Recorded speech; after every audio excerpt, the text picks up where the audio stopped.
Welcome, friends. LostScarf here, and it's time for the Comic-Con wrap-up live vlog. We have Pan and Ninjax, and hopefully more people show up, although I know Ninjax and Pan have plenty of questions. So, this is the chopper hat I bought last year. And... there. Luffy had this year. Alright. It's not big enough. Not big enough. It's not. Also, there's a string here, which only... I don't remember. Luffy never has a string. His brother does with his hat. The Ace hat, but... there's a string here, so there we go. Now it's on my head. So now we are a Luffy. Yes, there you go. We're a Luffy. So we're gonna talk about what the hell is this? No, it's over here. Camera. There we go. So we're gonna talk about Comic-Con. So I was there every day, Thursday to Sunday. So the TLDR of it is Thursday was Nintendo Day. Friday was I was inside, Saturday I was inside, and Sunday was Nintendo and going inside again. Not enough Gumu Gumu, yes. Alright, so Nintendo. First thing we gotta do is we gotta get the list of games that were at Nintendo. Now, there will be footage from Comic-Con. It's gonna be, I'm thinking maybe putting some stills in the corner at all times, and maybe also just putting over me other footage. I was recording with my camera. So I'm recording just me walking around and then just taking snaps as well. So there's a lot of things. There's cosplay and Nintendo. And there's going to be... I'm going to try not to reference it because then I'll have to match it up. But there's going to be just footage of Nintendo for the Nintendo Day. And Comic-Con stuff for each day and so on and so forth. But on Thursday, I was at the Nintendo area. The Nintendo area had a bunch of Switch games, 3DS, and 2DS stuff. They were showing off the new ones, the new 3DS and 2DS, and they're pretty nice. The new 3DS, 3D on that was pretty nice to look at, and everything was nice, great. 2DS is nice and all, but it's not a 3DS, so and the Switch game. So I got to play 1-2 Switch for the first time. I got to play ARMS for the first time. Got to play Mario Kart 8 Deluxe. Got to play Pokken DX. Got to play Splatoon 2. Got to play the Bomberman game, the new Bomberman. I got to play Minecraft. I got to play Mario and Rabbids, the Kingdom game. I got to play Street Fighter, the new one. I got to play... I'm remembering them all as I'm saying them. I got to play the new Pikmin game, like Hey Pikmin or My Pikmin or something like that. I got to play... They just had they had Sun and Moon, but it's not DX, so it didn't matter. They had it, though. They had Miitopia. And they had Smash, just to show off the 3DS on Smash. And they had Flatliners, some sort of flat something kind of game. They had FIFA. And that was all of the games. So if anyone has any specific game questions, let me know. Okay, so 3DS Pikmin. So 3DS Pikmin is called, I think it's My Pikmin. I could double check that. And it's a 2D game. It's a side scroller game. So you're just walking back and forth with Olimar. And what's cool is this game uses both screens. This is what it's awesome. It uses this one and this one. You're of course clicking on this one with your stylus, but there's also stuff going on up here, things that you can see, and you have to figure out how to get your Pikmin up there for just really tall stuff to pick up. Sometimes you'll see bugs carrying Pikmin through up there, so you see that they're coming down so you can hit them and stuff like that. So it's nice in a game that utilizes that setup of the 3DS, where it actually uses the other screen. It's not just a status bar or anything, it's actually something going on both screens. That's awesome. And so you're just going through, and you get the same colors as the other Pikmin games. You got the red, the yellow, the blue, and I believe you get to use the purple and the white. I'm not 100% sure, because we only got to use the reds. And in the stage, you're just going along, and you're just Olimar, and you call Pikmin. You throw the Pikmin using the stylus, you call them back using the whistle. Olimar has a jetpack now. He also has, not a teleporter, but he has like a portal thing where when you get items, he's able to teleport it away. So he kind of has like a pocket thing that, you know, when the ship picks up items, that's what he's doing right there. And it was pretty fun. I liked it. And it looks like it's a very simple game. But it's Nintendo. So it's a very simple game, but possibly it's also a very hard game. That's how Nintendo games usually are. They were giving away a bunch of random things. Like you had to play 8 games and get stamps to get a giveaway. And they're giving away stickers. They were giving away arm sleeves. I got the arm sleeves. I should have been wearing them for this, but it's really hot, so thankfully I'm not. Oh, 30-year anniversary amiibo Mario. I have that, so that's a thing. I won that. They were giving away plushies, didn't win those. They were giving away 400 metal Super Mario bottles. Only 400 of them. And my phone was dead. You need to give them a QR code and do all the stamps and everything. My phone was dead on the first day because of circumstances, and I was not able to get the bottle, which really sucks. Because I tried to get on Sunday, and the line was just too long because everyone was trying to get them too. By the time I was at the front of the line finally, because I was the second last person on Sunday to get it in the line before they capped it, and when I was right about to get in, they ran out of bottles. So I could have gotten it Thursday, didn't have a chance Friday or Saturday because I was inside. Really sucks. I could have got it though, but circumstances. Sometimes life, things just don't work out, and it sucks. It just sucks. I wanted that bottle, didn't get it. It's just a metal bottle, but it's a Nintendo thing. You want to get it, and so it sucks. I didn't get that. I also got these flashy bracelet things. I'll show them later. And yeah, so I've got 2 bags of swag, and I'll show them off. I think after I'll talk about 2 days, I'll show off a bunch of swag in one bag, and then after 2 more days, I'll show off the rest of the swag. So that's how we'll do it, just to break it up. There's a lot of swag though, a lot of swag. Nintendo swag I just mentioned. So the arm sleeves it's literally just sleeves that say arms on them. That's what they are. I saw whatever the girl is, Spring Girl. There was one cosplay of her. It was pretty cool looking. I might have a picture, but I do, but it was from like Saturday or Sunday. I'll see if I can find it. But there was a lot of stuff. There was a lot of cool stuff.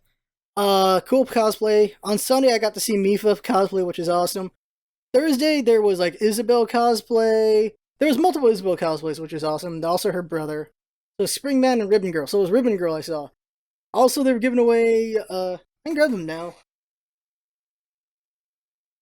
Yeah, there you go. Springman. This right here. Where's Ribbon Girl? We're gonna see Ribbon Girl later because I can't find it. Best girl of the games you saw played. I got to play Twin Tail. I fought the Noodle Girl. Each character has some special weapons about them, and I only got to play Arms 2 times. So, because the line was huge. The line was huge for Arms, so I only got to play it twice. And I don't know. What I like about Twin Tail is she's kind of like Robin in a way. She just stands there, but then she just moves her body, and then she's just swinging with her head a little bit. And it's kind of interesting. Uh, it was very interesting. It was definitely very interesting. And yeah, it was fun playing it. I fought the ninja guy, and I fought Min Min, and I played Springman, and I played Twin Tail. So I only got to play those. I saw some of the other characters like the big buff mummy guy and this brass or bronze guy. I wanted to see the little girl in the mech suit, and no one played her. I saw the weird slime guy. The game's fun. It's really floaty, but it's fun. I liked it. It was very interesting, but it was also floaty. I think I'd pick it up though. I'd want to play that for sure. It was interesting. It was definitely interesting. The thing is, you want to play the games not play quickly, but you want to get through the quick lines and everything. Certain games were good for that, and certain games were not. And Arms is pretty quick because the matches you just do one match and you're good. So it's you win 2 rounds and you're done. Splatoon, you had to do two full rounds, which took a while. They only had 8. They had Salmon Run. I did not do Salmon Run. Which is supposed to be like some co-op, 4-player co-op story thing or quest or whatever. Did not do Salmon Run. I just remembered I never played it. My bad on that. I don't know anything about that. The controls are nice. The new weapons are nice in Splatoon 2. The game just came out anyway, so everyone's already playing it. But it's fun. I tried the slosher for fun. It's just bucket of ink, which was interesting. But got schooled. They had 32 stations for Splatoon 2. So you did 4v4, 4v4, 4v4, and then 4 and 4 for Salmon Run. That's what they did. And I can't believe I did math that slow. I'm Asian. The hell. So they had that much Splatoon. Arms was only 10, so it was only 5 matches at once. Pokken DX. The new characters are fun. Do it, Ducididai, however you pronounce that name, was pretty fun to play. Very deceptive player. I played Pika Libre quite a bit because Pika Libre is hilarious. But I played him too, and I won every match, so I'm proud of that. But that was fun playing Pokken DX. But if you played Pokken, you already know how that game works out. Street Fighter, it's just another Street Fighter. I don't know what to say. Like, there's new stuff. You have Evil Ryu selectable, you have Akuma selectable, you have Violent Kin selectable, and it's just there's a lot of skins for these different characters. You have a Super Bar. So it's like Street Fighter 2, I think it's the new challengers, the one that introduces Cammy in them. It's basically that one, but you get to pick all the secret characters and everything. And it was pretty fun. I liked it. I enjoyed it. I played way too many rounds of that because it was very quick turnaround on that. So I played maybe 10, 15 rounds, 15 matches of that, and I didn't lose a single one, so I'm proud of that as well. That was nice. Um, I did 1-2 switch. Finally got to play 1-2 switch, and for me it was the fascination with the rumble feature. I was very fascinated with the rumble feature. So playing 1-2 switch, I did the one with the balls where you can just feel the balls in your hand as they're rolling around. It was very. I was just so impressed with the rumble feature for that. I really like that. Also, the safe cracker game was very impressive. That I saw people do the cow game, which is just horrible. Oh my god. I did the wizard game. I was just fighting. I was just playing with random people. And I did the quick draw. Quick draw was pretty fun. And everyone was just I was like zero point 0.3 seconds behind every time I played quick draw with anybody. Apparently, I just have no sense of speed with that game with reaction anymore, which is too bad for me. What game have I not talked about? Mario Kart Deluxe. It's Mario Kart. It's Mario Kart. It's fun. It's good. There you go. Bomberman. I love Bomberman, so I was so happy to play Bomberman. It was awesome playing Bomberman. It's nice, but the current price tag. I feel like it should have been a Wii Sports. 1-2 switch should have been a pack-in that proves the concepts of the console. That's what 1-2 switch should have been. The fact they went full price on that, I feel, is just a huge mistake. What the hell? I don't know why they did that. Now, there was like this game where I don't remember. I guess it wasn't that important. I played Metopia.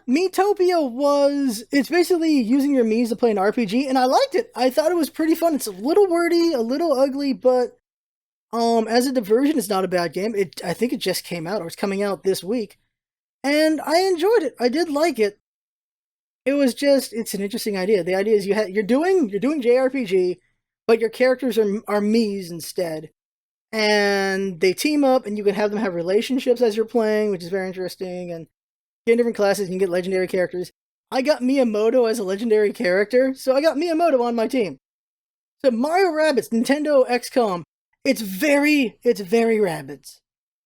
Like your Mario with the Rabbids, like you get to play your Mario with Peach Rabbit and Luigi Rabbit, and you're running around. The Switch controls, they felt a little weird. I think you just gotta get used to them. There's just so many buttons on the controllers. Oh my god. You got the buttons on the inside of the thing. You have ZL and L.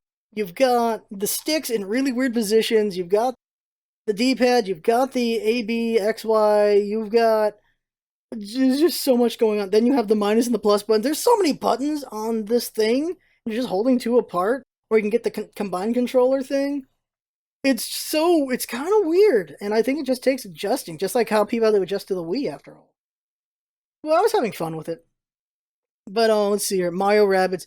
So yeah, you play those three characters, and you can just watch Rabbids be jackasses in this thing, and then you get into combat. So how does combat compared to XCOM? And I think the best comparisons is XCOM and Disgaea a little bit.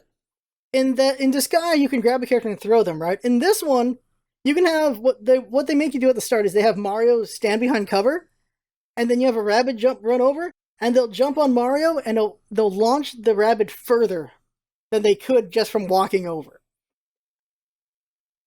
So think of XCOM if you have your character just go into cover, and then I guess they run over and to the guy who's already gotten cover, and he gives him like a speed boost or something so he can go further forward. That's what it is. So that's their way of getting more area coverage with your characters, is this jump mechanic. where you can have a character jump on another character to go further out. Combat is XCOM-y. They show percentage of how much damage you can do. You select the character, like who do you want to shoot at. You select your equipment, stuff like that. You have special abilities as well. Peach has a heal, Luigi has a shield, and Mario has a explosion attack. And they have different weapons. Each one had a different kind of gun. It's just so weird to have Mario with a gun. And what's interesting is this. You can melee in Mario Rabbids. There's melee combat, sort of. What happens is you can run up to an enemy and slide hit them, and then go to cover. So it's basically, there's hit and run mechanics in this game. So you're just walking over to an enemy rabbit, you slide into them, do some damage, melee damage, and then go into cover and then shoot them. So you can do two forms of damage. It's not like you walk up and punch them, it's you slide into them and then you get cover. So you can hit them twice in one turn.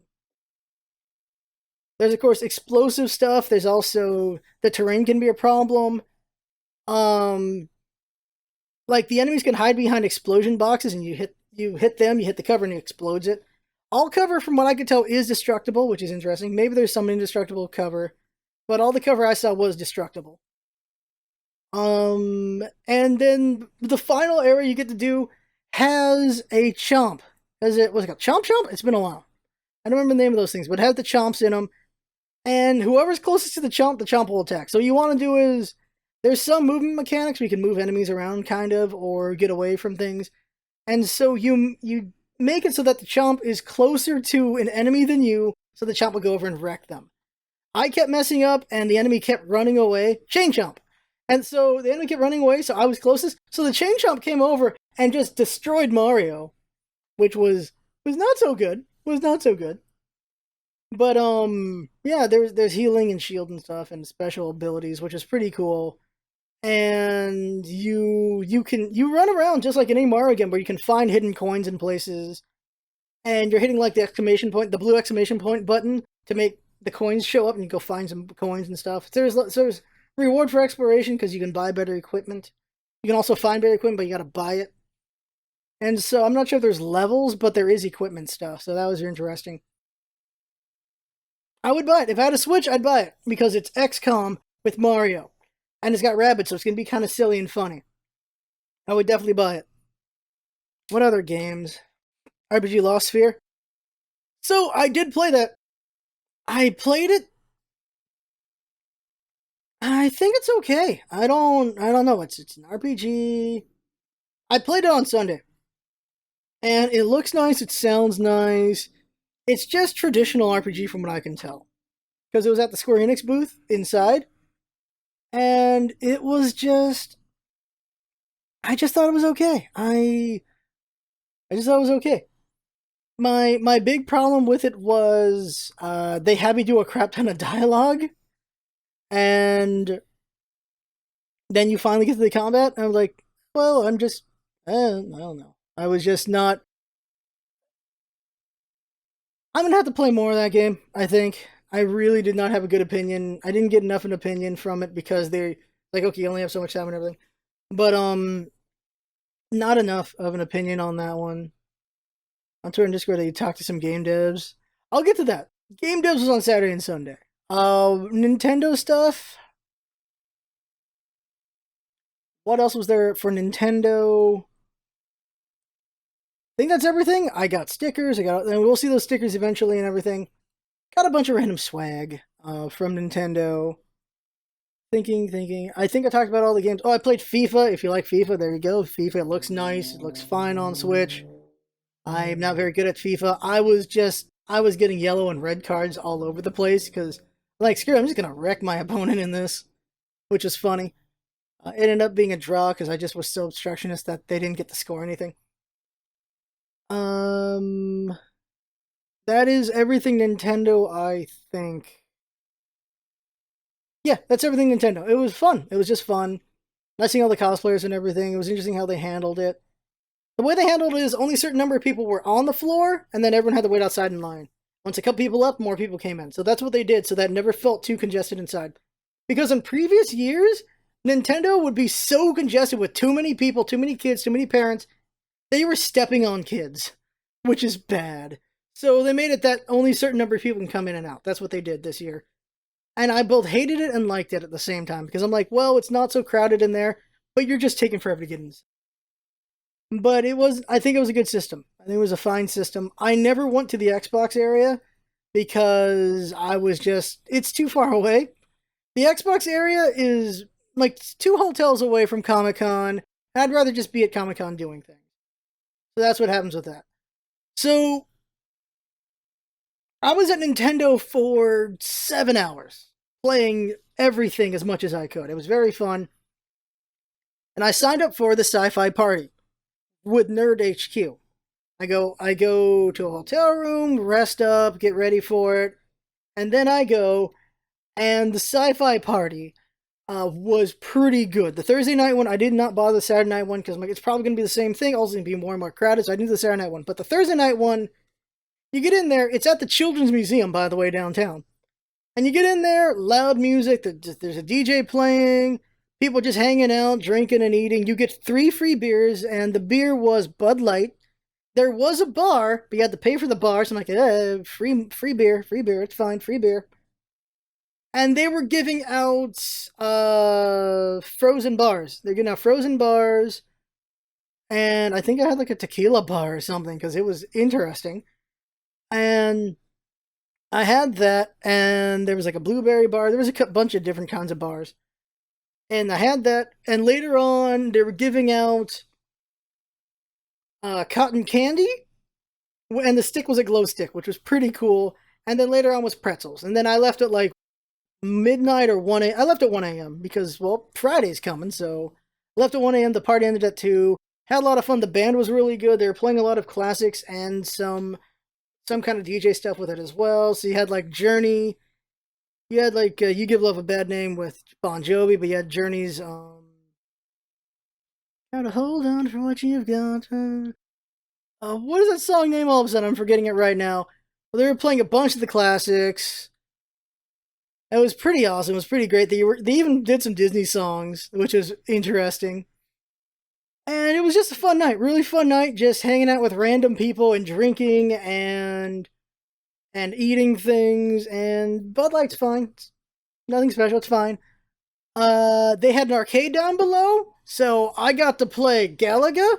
I got to play Missile Command. I got to play Centipede. I got to play the Asteroids. Like, no joystick asteroids, where it's just 4 buttons asteroids, where it's rotate left, rotate right, gun, and engine. And it was very interesting playing that game. Got to play Tetris, got to play some sort of auto racer game. They had, for some reason, King of Fighters 97, which was awesome. And it was just a lot of fun. Just drinking and playing and listening to music. And I got a free shirt. Like, they were making shirts there. Well, they had a bunch of just the shirts, but they were imprinting the sci-fi thing there. And it was very interesting seeing how you do that. Very fascinating. How you imprint on a shirt. Well, a simple design on a shirt. That was pretty cool. And that was Friday night. I mean, that was Thursday night. Friday was at Comic-Con. What the hell did I do Friday?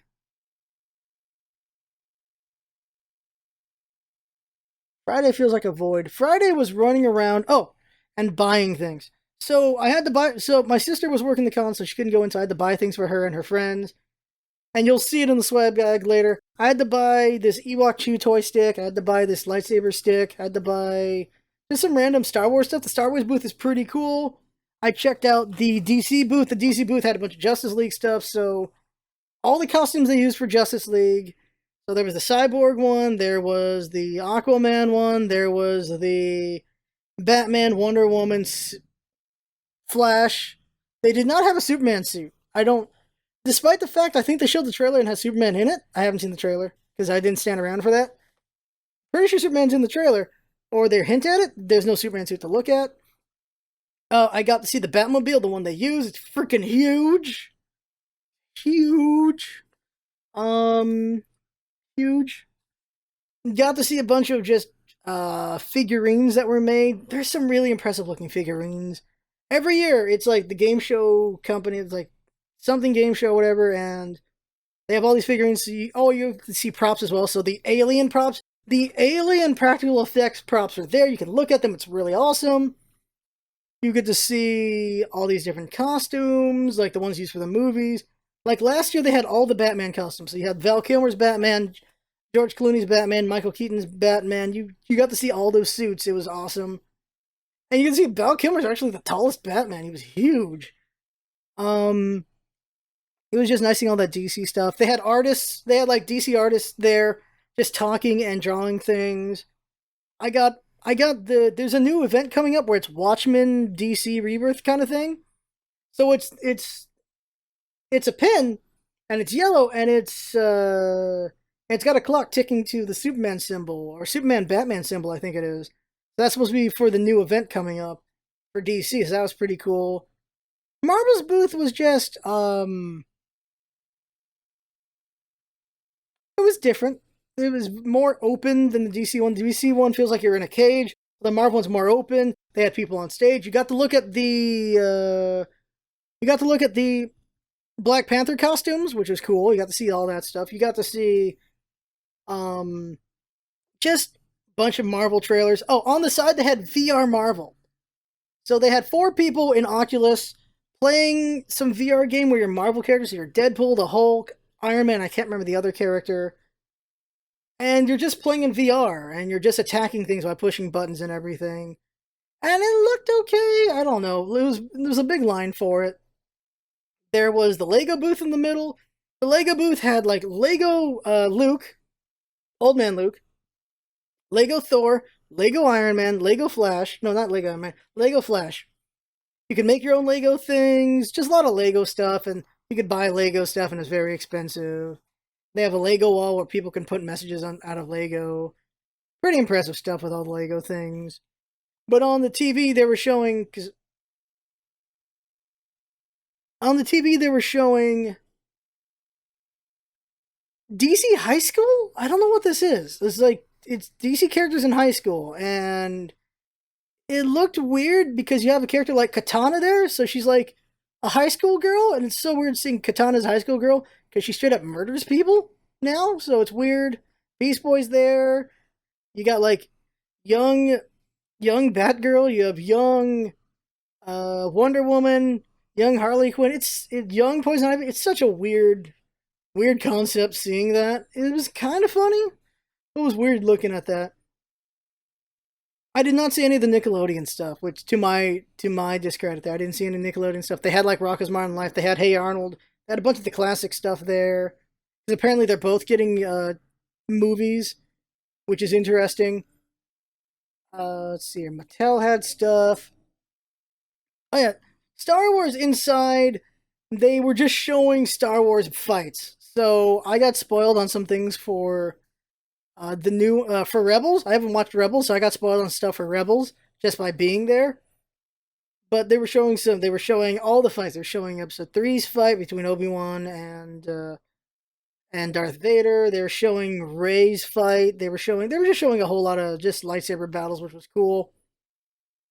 But the Star Wars booth is just this gigantic booth surrounded by just merchandise. It's just the place to make money. My sister got a R2D2 backpack. There was a dude with a BB-8. He had the BB-8. He was just controlling BB-8, moving BB-8 around. It was so cool. It was pretty awesome. You got to see some really good cosplay of just like Darth Vader and Boba Fett and all those people. And every year there's a guy dressed up as casual Vader, where it's just Vader in like a like Ron Burgundy style suit, and he just has a glass of wine in his hand. It's very funny looking. There are stormtroopers and all that. It's inside Comic Con is just so much spectacle. There's just so many like costumes to see, so many just sights inside. There's some anime stuff. I saw some anime stuff. Crunchyroll. I talked to Crunchyroll, and they're like, "Oh, hey, if you get this $10 deal, you get like 8 channels." I'm like, oh, that's pretty cool. And they called it some sort of combo pack. I had to find the card. Like, oh, that's cool. So for like $10, you get like Geek and Sundry, you get a Crunchyroll, you get other channels I can't remember. But it's like 8 of them, so that's pretty awesome. So I gotta look that up. So if anyone wants that deal, find that. If you're a fan of Crunchyroll and all that. Marvel vs. Capcom Infinite. I played it. I played like 20 rounds of it. I played way too much of it on Friday and Saturday. Tried it out. The game, it feels really weird. Like, if you understand Marvel vs. Capcom games, it felt slower, but also kind of more hectic in a way because of you can switch characters very quickly. There's a lot of canceling in the game. The Infinity Stones are very weird. The Reality Stone was the newest one, and the Reality Stone feels way too cheap. It just you can deal with it, but I don't know. I feel like Marvel's Capcom Infinite is kind of like a Dota route where there's just so much crap to deal with that eventually everything will balance each other out in some way. But the roster was pretty fun to play with. Apparently, it's not the whole roster I thought it was. I'm like, damn, this is a very small roster. But there were some fun characters, and what I like is characters will talk to each other. Like, you can get X and Zero, and X will be like, hey, we're working together again, Zero, isn't that awesome? And if you have Ultron on the other team, Ultron will comment, he'll be like, robots that serve machines? What the hell is this about? Like, he's just like, what?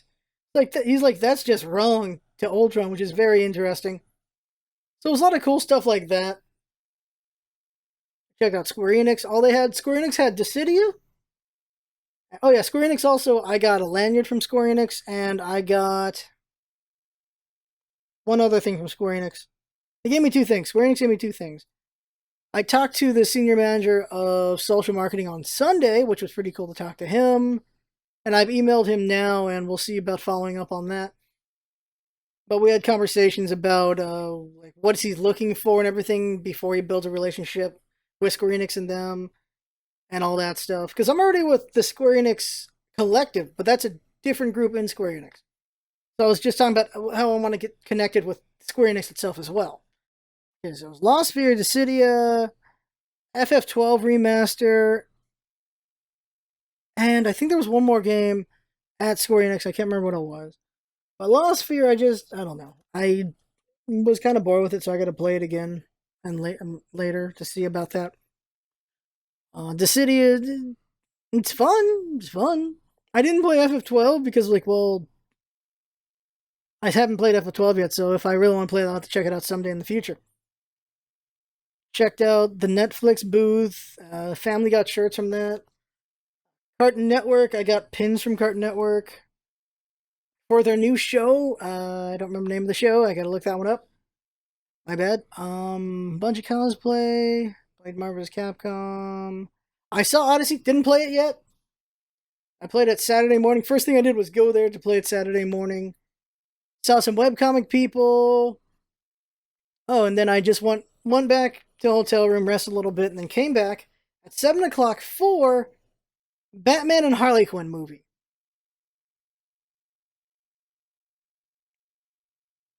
If you consider the Batman movie as sacred, if you consider Batman as sacred, you might not like this movie. It was the silliest thing. It was a very, very silly thing. And so, what was special about this movie is, so after the movie's over, just saying this now, Bruce Timm's there, Kevin Conroy's there, other people whose names I can't remember are there. The voice of Nightwing, the voice of Poison Ivy's there, and after the movie's over, Bruce Timm's out there, and he's like, "Yeah, yeah, yeah." After the Killing Joke, I needed a laugh because the Killing Joke is such a dark movie, and so with this movie, it's a very action comedy movie, and I'm just gonna give you some bullet points of this movie. There is a Hooters called Super Babes in this movie. So you get your cheesecake in this movie. Um, there are some very interesting jokes in it. It's done in a style that is kind of where for Bruce Timm he's like it could be canon in Batman the Animated Series.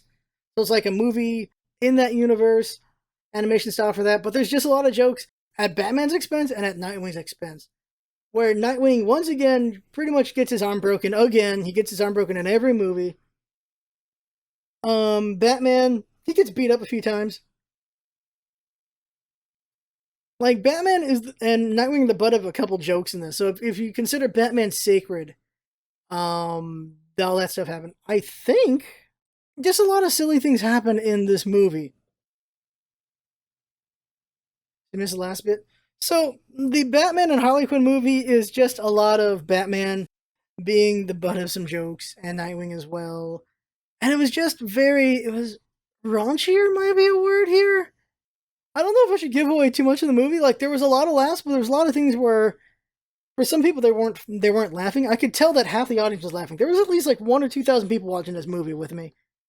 And it was very interesting seeing this movie and the jokes they made. It was very kind of adult, but also childish at the same time.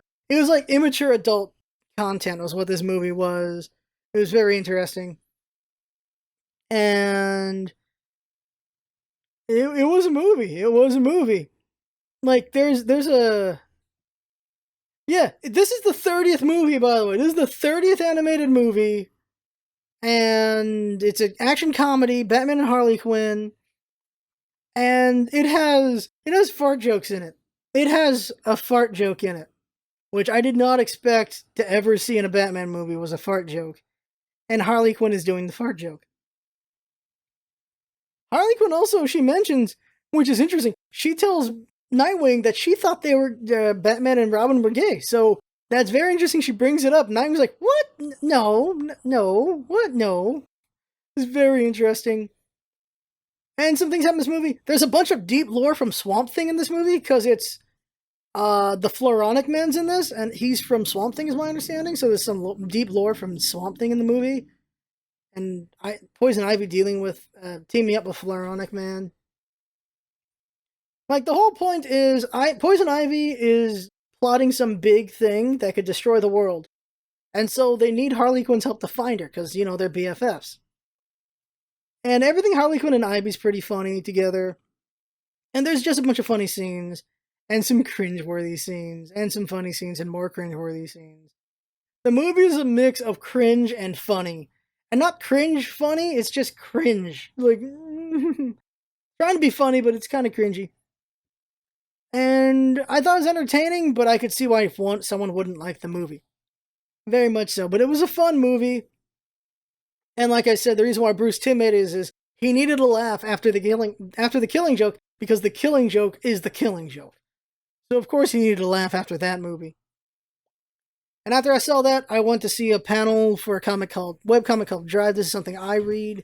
Very good comic. And so I was there for that, and then that was the end of the night for Friday. So, now with all that said, let's show off some swag. This is going to be really noisy on the mic. First up, ever heard of Ugly Doll? This is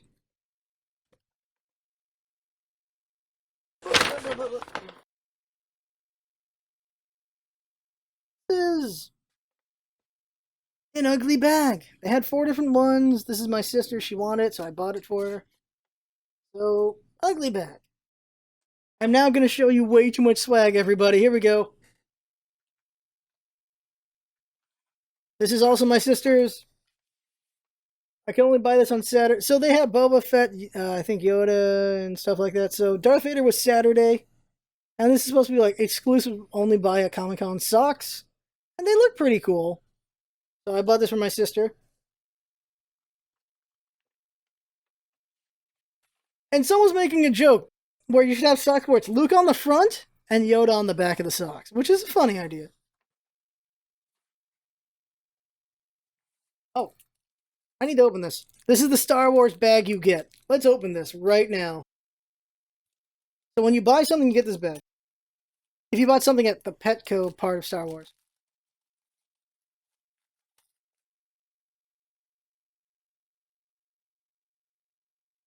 All them cracklings.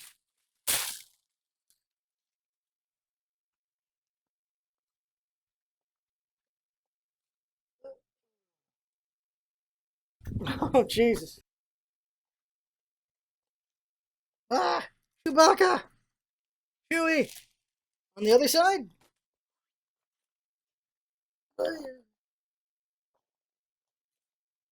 Stormtrooper! Or is that supposed to be Phasma? Is that supposed to be Phasma?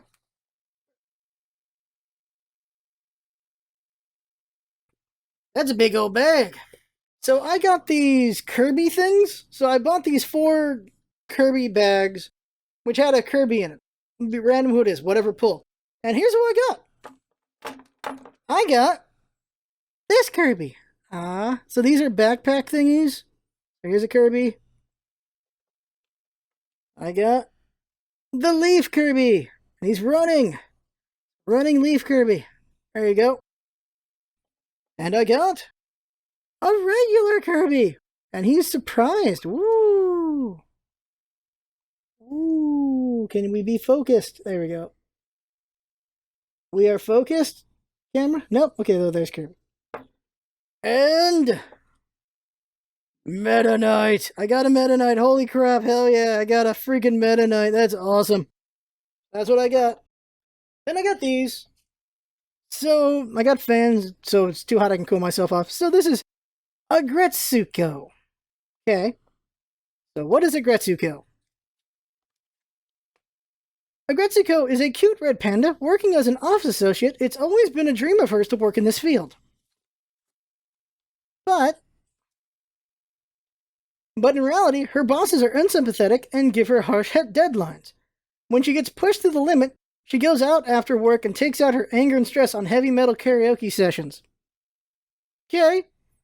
The booth girls were really cute, so I kept taking these. I got pictures with them too. Also from the Star Wars booth, a Chew Toy lightsaber rope thing. They also had red. They also had nunchucks, we could have both at the same time, so red and blue. So, I'll chew on this.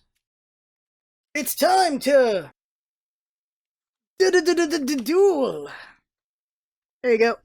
I got like, there we go. There we go. Right there. Time to duel.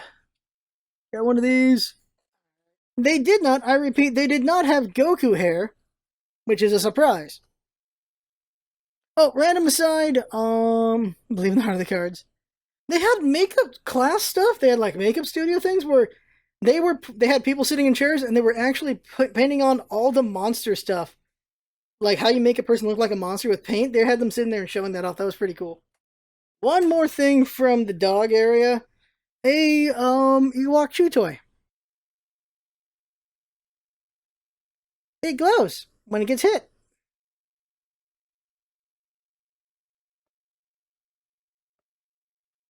Or gets chewed on, I guess. It's a chew toy, or a animal toy of some kind. Looks really weird. But it's like, not really ribbed, but, spiked for your pleasure. There you go. Without showing the badge, because that'd be bad, here's the lanyard you get when you go into Comic-Con. The Walking Dead. This is random. There's a lot of random things there. Oh, by the way, there's like Star Trek things. There is a booth with a claw game where it's just, the thing's just full of tribbles. So, claw game, get a tribble. But this is not a tribble. I don't know what the hell this is. So, random bag got given to me. PSA, gotta grade them all. So, I think this is like a school thing.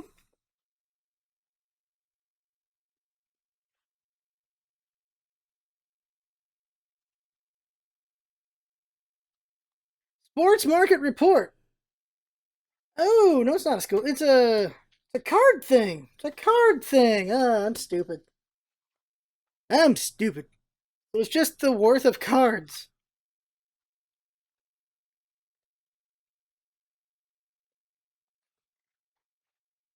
So are you saying that all claw games are Kobayashi Maru? Is that what you're saying? Okay. I got this. Who can tell me what this is from? This is no glare. Who can tell me what this is from? I know damn well one of you knows what this is. I don't know if you can hear this.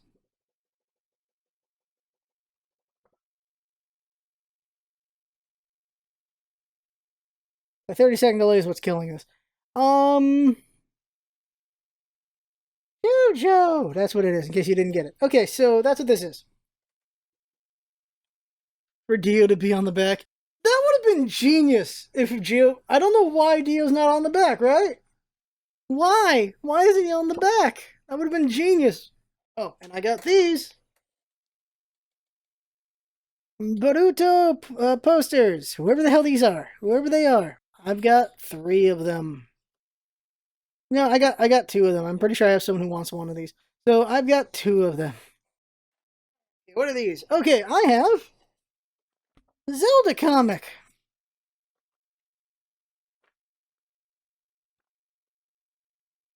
So, Twilight Princess Zelda comic from, I think, yeah, Viz Media. I gotta see if Link talks in this.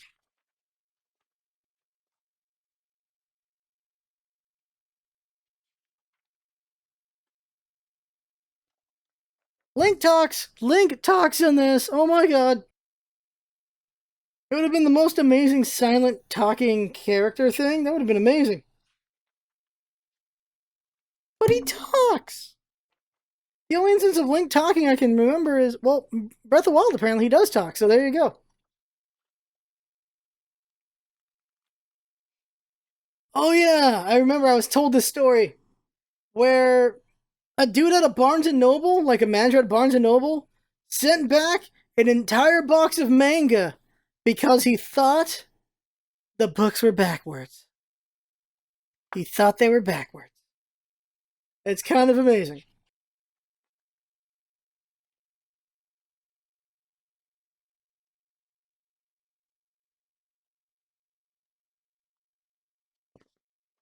Apparently, here's Kid Link.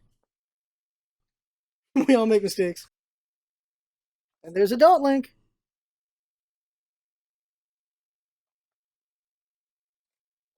Here was all the merch you could buy, apparently. Yeah. Alright. Ooh, right, I got this. Square Enix gave me a bag. And then I got this. The newest comic. Masquerade Overwatch. And on the back, buy stuff. Eva's online to buy. I got a free comic of, oh my god, the first issue of Batman DC Rebirth, which was nice. They were just giving these out because this is like a couple years old now. I also got this from, I think Aspen Comics? Yeah, Aspen Comics. Free copy of Soulfire. So, Jeff Loeb sounds familiar. Only name that sounds familiar from that. Well, more Baruto. Is anyone interested in Baruto? Baruto? Balto? Balto? Balto. There you go. Balto. Multiple. The manga sampler. Wrong side. The manga sampler. So, they gave out less of these this year. Sometimes they just give out a bajillion of these. I still have some from like 2007. And 2006, maybe 2005. What's on this one is Anonymous Noise, Boruto Naruto Next Generations, Dragon Ball Super, Golden Kamuy, The Legend of Zelda Twilight Princess, Vampire Knight Memories, The Water Dragon's Bride are in here. Yep, there you go.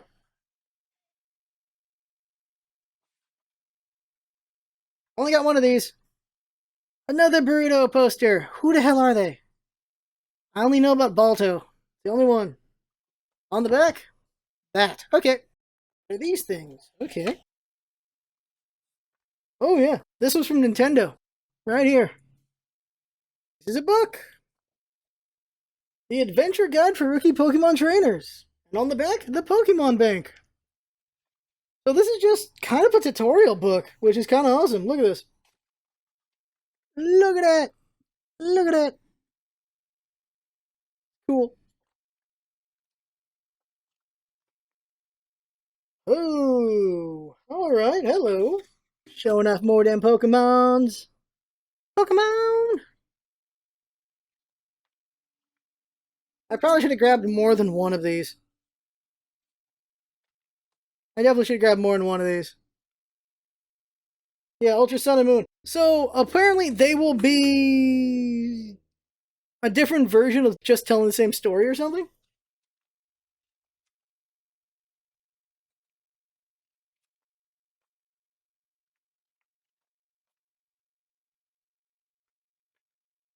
There's more Pokemon.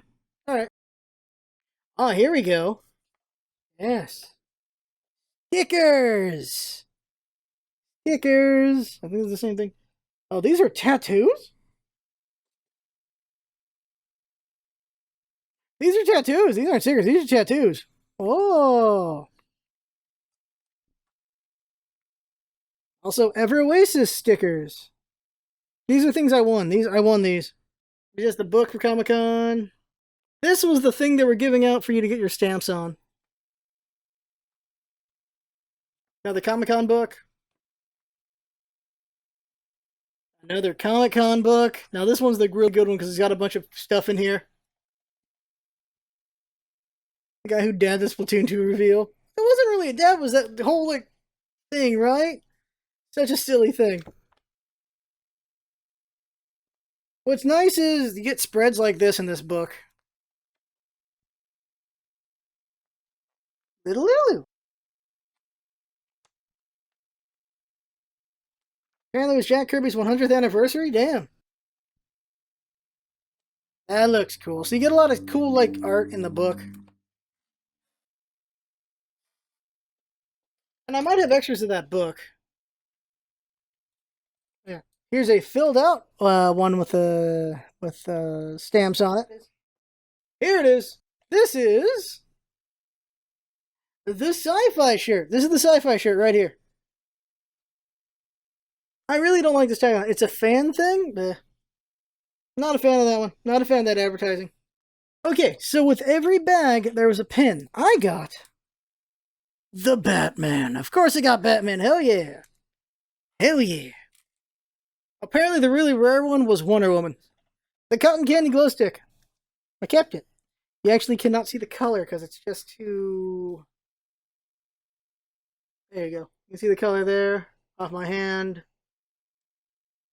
You can see it glows on my hand. Different glowings. So it was just a glow stick with cotton candy, which was kind of really cool. Kind of really cool. Yep.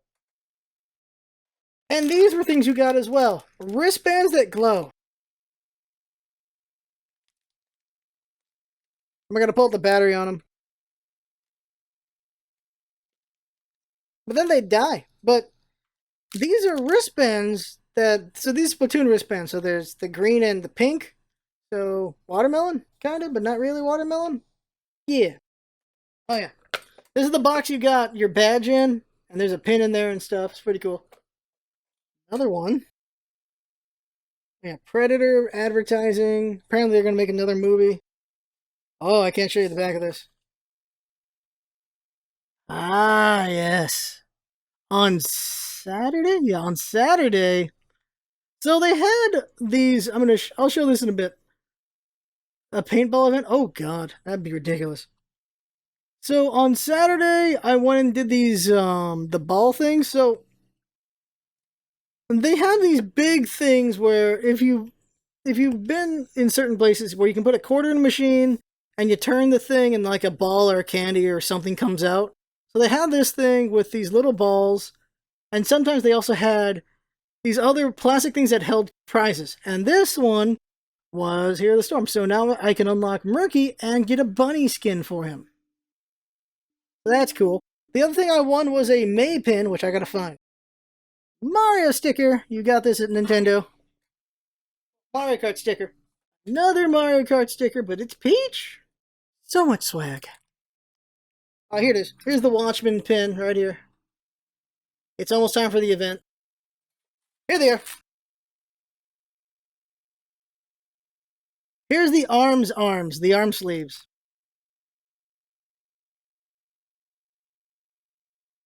Put them on. So, am I gonna fit this? There's no way. All right.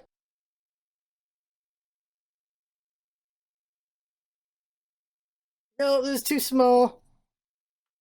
Oh crap. Uh, there we go. There. Okay. Arms upside down. There you go. So this is Springman, and then the other one would be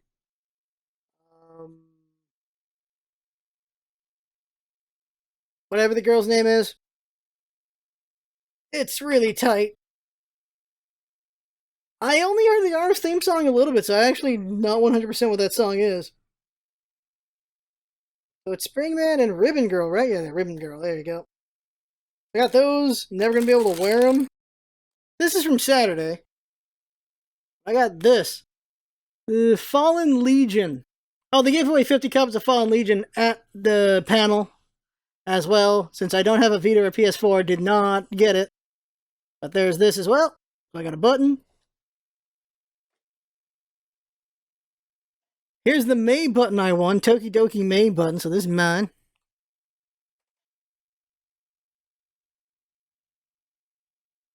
I got a pin for this new Cartoon Network cartoon. No idea what it is, but I got a pin for it.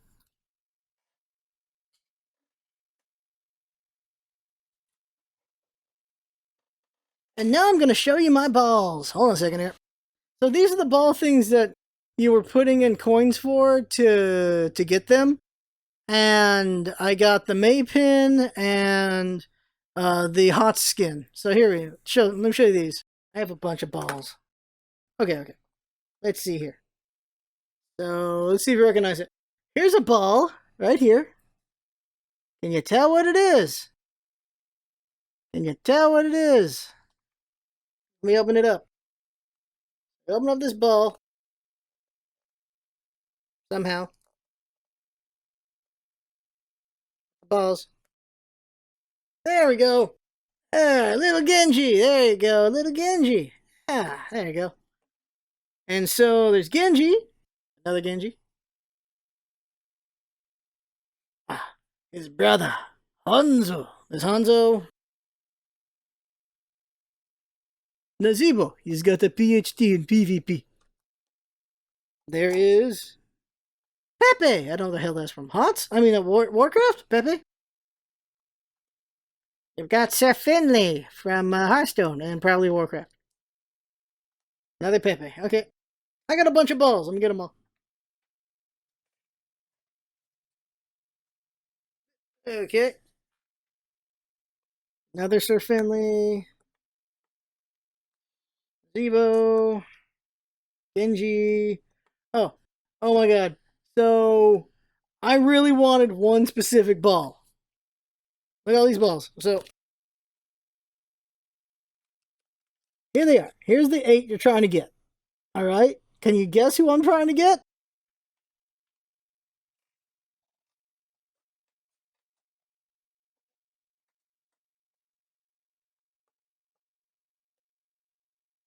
Here we go. Here's Rexar.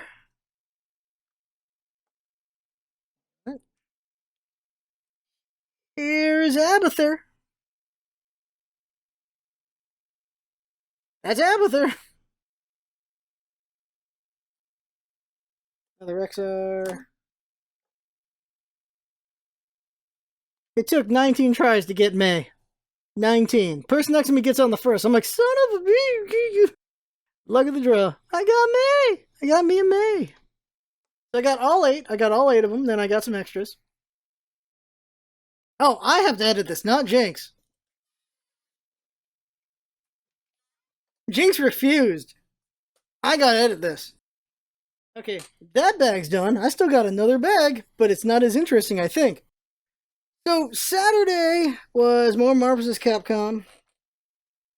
Bought this hat on Sunday. Marvel vs. Capcom, I played a bunch. Oh, Super Mario Odyssey. Super Mario Odyssey. Super Mario Odyssey is amazing. It is amazing. This Pimp Bowser looks so good. I hope Mario and Peach finally get married. That's what I want. That's what I want. That's what I truly want, to be honest. I want there to be some canon change here. I want there to be some actual canon change. So you get to go to 2 places. You want to talk about the Sand Kingdom or Metro Kingdom first? Which one you talk about first? Because I spent 10 minutes to teach, and 10 minutes isn't a lot of time, but it's enough time to experience so much with that game. Oh my god. Oh my god. Sand Kingdom. Okay, so Sand Kingdom is the Dia de los Muertos world. And you got those skull guys are really funny looking. They're really funny. I like them a lot. And when you go there, there's ice everywhere. What you find out is, so Bowser and Peach came over, and then the place froze. So now the place is all cold. You can talk to different citizens, and they'll explain, like, yeah, Bowser and Peach came over and for their wedding thing, and now the place is all iced over. It was like, what the hell? And you go over to this one guy, he's like, you can't sell shaved ice in a desert when there's ice everywhere. He's like, he's the ice cream guy. He's so sad. You can go into the shop and you can buy clothing. So you could buy the hat and you can buy the poncho, which is great. You just have to get enough of the in-game, of the world currency. You just got to find the world currency in the world. And that hat. Here's my thing about that hat. Because you get to see the true form of the hat, or Cappy, whatever it is, in the Sand World, not in Metro World. And you see Cappy. And my thing is, Cappy looks like a freaking ghost. Nintendo says Mario does not possess things. He's possessing things with Cappy. Cappy is possessing things. Because he's a freaking ghost from what I can tell. I think he's supposed to be all dressed up like a little wedding hat. But he looks like a ghost hat, not a wedding hat. That's the thing that's weird. He looks like a ghost hat, not a wedding hat. And so, I'm running around, playing a game, just jumping on buildings and everything, moving towards the objective. And there's a bunch of little Goombas, and you can attack the Goombas. You can't put the hat on the Goombas. A cool thing is you can throw the hat out with a swing, and you can swing left or right to make the hat go left or right. You can also hold the button when you throw it so it stays there, and you can jump on it as a platform. That was really cool right there. You can also have the hat come back and jump when the hat comes back, and the momentum from the hat coming back to you gives you a higher jump as well. You can also do the triple jump. You can also do the triple hat throw where you throw it, and then you throw it better. Like harder on the third one. There was the Sand Kingdom had the 2D section, so you saw this in the videos and everything, where you're going there and you go in a pipe and it's just a wall of just Mario level, and you're just going through it. Bullet bills are getting shot at you, and it's really cool and it's really fun. And you get out of the wall again, and it's just a really cool section. The best. So just being on a wall 2D is pretty cool. But what's really cool is there's a pillar, which you also see in the demos, where you go on the pillar and you're going along the pillar wall, and bullet bills are being fired from all directions at you, and you're just jumping over and getting out of there. It's pretty cool. It's pretty cool.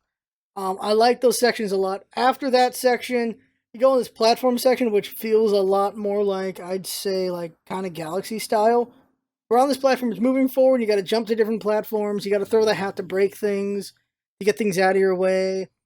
You have to hit like this fire thing that makes a fire ring that damages stuff to get it out of your way, but it also activates other ones, so you have fire rings coming at you and damaging things. You have to dodge different fire rings and not get killed. And there's a bunch of them, and then there's hidden areas where you can go into pipes to do other things. And then I got to the desert where you find the Moai. You find the Moai thing where you can put Mario on them. And so you can take him over with Mario, and he puts on sunglasses, and you can see invisible walls. You can see invisible coins, you can see invisible platforms, invisible boxes that hit. You get to see just all these invisible things with Moai mode by taking over the Moai, which is very interesting. Oh, I also took over bullet bills and flew the bullet bills to other areas, which was really cool. He eventually blows up, though, so you don't want to take too long. But you could take them over, which was awesome. And you could only get so far with 10 minutes, but I did a bunch of things in the Sand Kingdom. In the Metro Kingdom was way more stuff to play with, way more fun to me. Because the idea is you have open world exploration in these worlds, but there's also kind of like an objective to do. Metro World gave you so much to play with. You show up in Metro World, the first thing I do is I hat assault people. So I'm throwing the hat at everyone because I want to control everything. I can't control people. You have to you only if they're for an objective can you control specific people, apparently. And so I'm running around, I'm climbing buildings, I'm climbing to the top of like an Empire State Building style thing to get a banana coin thing. I'm just climbing on girders, I'm jumping around. You put your hat on this this pole in the wall, and you flick the stick to fly you up. Whatever direction you flick, you go in the other direction. So that was really cool doing that. Put your hat on a power station thing, and you become electricity, and you get transferred to some other area. So it was really cool just controlling. You can control a sewer lid and move the sewer lid off and go down the sewer. And that leads to a secret area. And that secret area was like this puzzle area where you got to throw the hat to move things around. You can still terrorize the city. And just moving things around. And there's piranha plants, and you throw the hat at the piranha plant eats the hat, and you have to jump on the piranha plant to get the hat back out. It was pretty cool. There was a lot of coin collecting, a lot of like banana coins and bread coins and all those coins, just like Super Mario 64 and Galaxy. And let's see here, girders and all these things. There's a point where there's a guy with an RC car, and he's just playing with it, and you can control the guy, and you're driving the RC car around, and because you're trying to get a coin using the RC car. There's a place in a park where there's just these ladies playing jump rope, and you can go in and just jump on the jump rope, and you get bonuses. And if you get 100 jumps on the jump rope, you get a thing for it. It was very interesting doing jump rope in a game with Mario. There were musicians in town. You get to meet Pauline. You can go straight to Mayor Pauline and talk to Pauline. We haven't seen Pauline in ever. So you get to see Pauline. You get to talk to Pauline. And she gives you a quest to find 4 musicians. So you go look for the musicians. I wasn't sure if you could get all of them in the 10-minute demo, so I didn't bother with that. I just kept exploring. And then I go to a clothing shop, and I give Mario a fedora and a pinstripe suit. So you are just Mafia Mario. That's what you are. It's me. I'm here to break your legs. And it's amazing. That was a terrible voice. But, it's so awesome. It was just awesome. It was pretty dang cool to be Mario in just a different suit, because it was just funny seeing that. And you go outside and you can find like I don't know, it was a motorcycle or a moped, but you can go on there and just drive around with a motorcycle. I was just GTAing. I was just running around driving at people and everything. Mafia Mario versus Pimp Bowser, yeah. And you can jump on cars and use them as bounce pads. So I was using the motorcycle to jump on cars and just bouncing around on a motorcycle. I was just being an annoying terror in the streets. I was doing GTA basically with Mario. The only thing missing is a gun from the Rabbids. And it was just really fun, and it was very enjoyable. I found the taxi cab, and I was trying to become the taxi cab, but I couldn't figure it out. Like, you have to find the person who owns the cab and control them to control the cab. And I just didn't pull it off. Oh, you can also be a hydrant, and you can get people wet with the hydrant. And it was just really fun. It was really fun. I really enjoyed it. I wish I could have played more of it, but obviously everyone wanted to play it, so it was really hard to do that. They had Tekken 7 there, which was fun. They had pit people. Tried to talk to pit people, but like, no, no. It was like, trying to get them on the podcast, and like, no, we don't do anything outside of cons. We're developing outside the cons. If you want to do an interview, it has to be here. You got to find an area to do it and everything. Have a camera, have everything set up for an interview. We get an appointment, and everything to go to PAX or whatever. And it was like, they're like, no. So I'm like, well, crap, I can't get them on a podcast. That's too bad. Well, that was Sunday. I talked to pit people. Actually, Not Included was there. That one Smash-like game was there. The Aether game, something of Aether, that they were there, but got shot down, which is just too bad. Could not establish with any of them. Talked to some other devs and was able to, like, maybe I can do something with them in the future. I got a bunch of advice.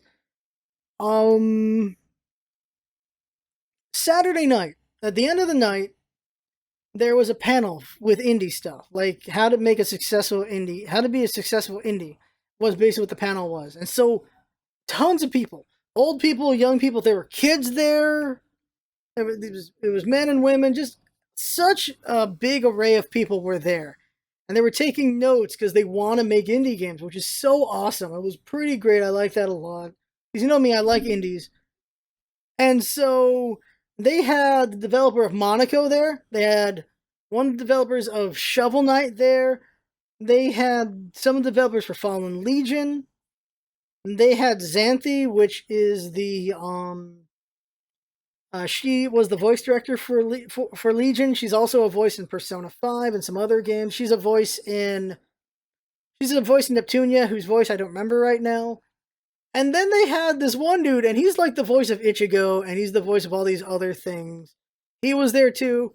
So when the panel's over, I talked to Xanthi for this information where I could learn to do more voice work. She told me about a place where you can actually do auditions, which was pretty cool. I gotta look that place up.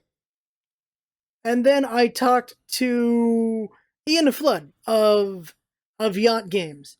And they were, what I didn't realize is they were part of Way Forward first.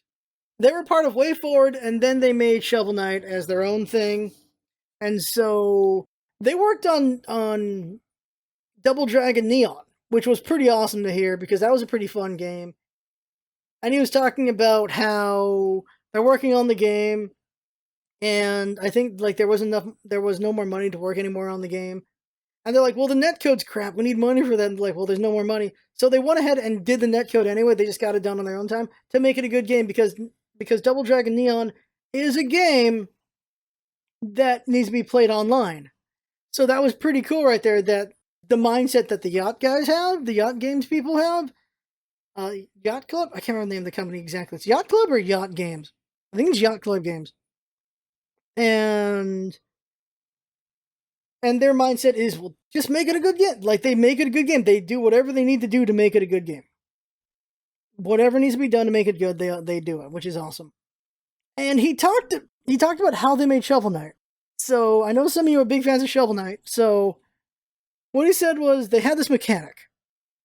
They wanted to be able to flip enemies and be able to bounce on them. And at some point it was like, well, what can do that? And they were like, what about a shovel? So there you go, a shovel. And then they would spitball like, okay, well, why does he have a shovel? What's he using for? What if it's a knight? So it's a shovel knight.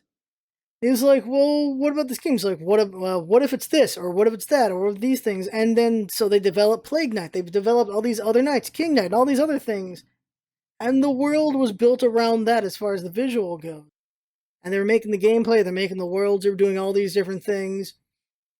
And they talked about Kickstarter, how they had a Kickstarter and it wasn't going anywhere really. And then they went to PAX. And at PAX, it picked up. They saw a bunch of people play the game. They got a lot of word out there. And then the Kickstarter kicked up and they were able to make, of course, Shovel Knight because they were successful. So that's pretty awesome that it was PAX that was a big factor for them there.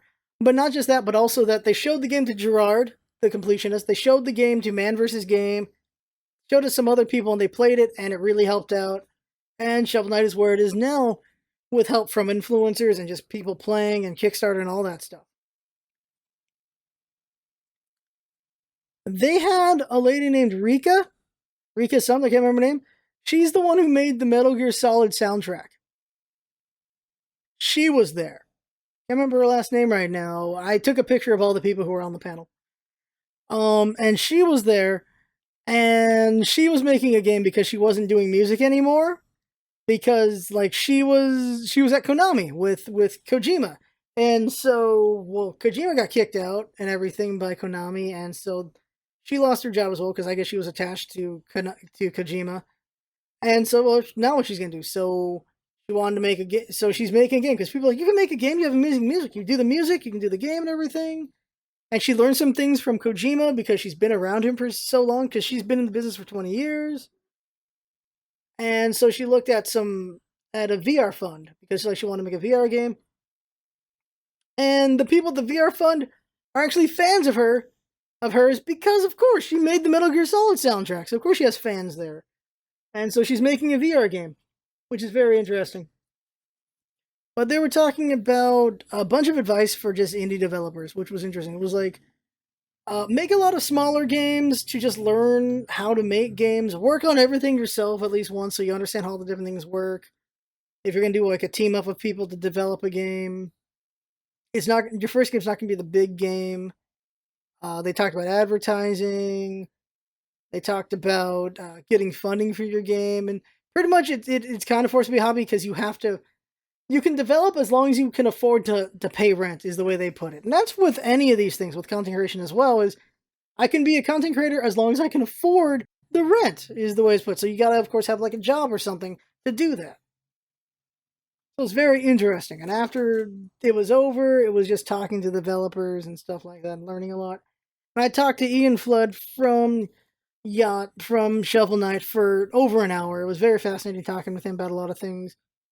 And we were talking about the lore and talking about fandoms and all these different things. And what it would take to get them on a podcast. What it would take to get other indie devs probably on a podcast. And talking with them and just the kind of, if I want to approach them about getting a code for the game or getting codes for giveaways, just all these kind of conversations. And so it was very fun, very nice. It was pretty great. Yes, One Piece hat, One Piece hat. And so that was really great. And just learning a lot about just development. Learning a lot about development and then talking about relation with developers and content creators and influencers and stuff like that. It was a very interesting conversation. What was good? What was interesting was the conversation I had about the feeling that Ian Flood had was that YouTubers and streamers are becoming very important. They're very, very important to advertising the game and getting the game out there. And that it's always important to be in conversation with them. So knowing that someone like him has that mindset, maybe other developers have that mindset as well. So it's like, well, then I should be talking to more developers. That's a big thing to learn from that.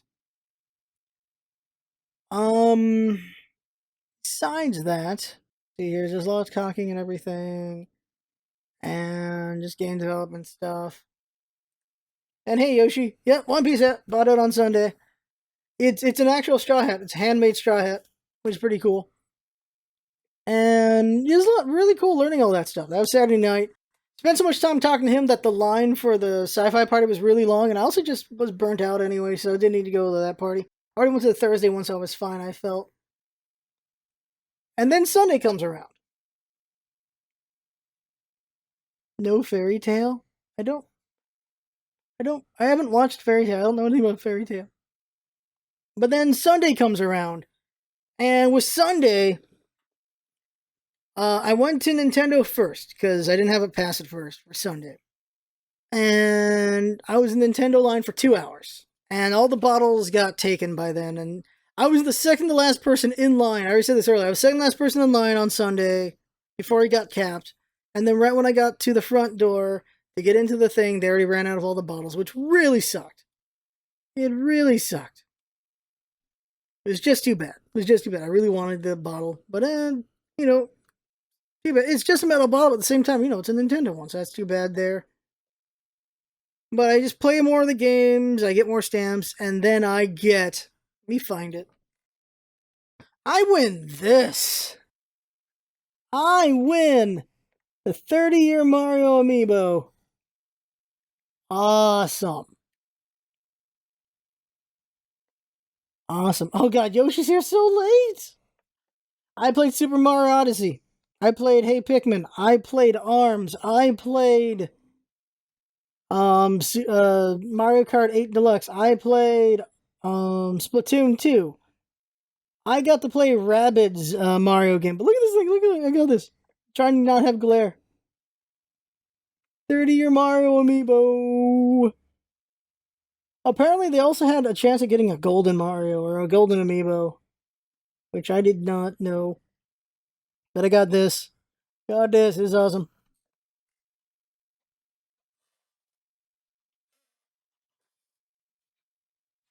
Oh yeah, I'm gonna show that swag later.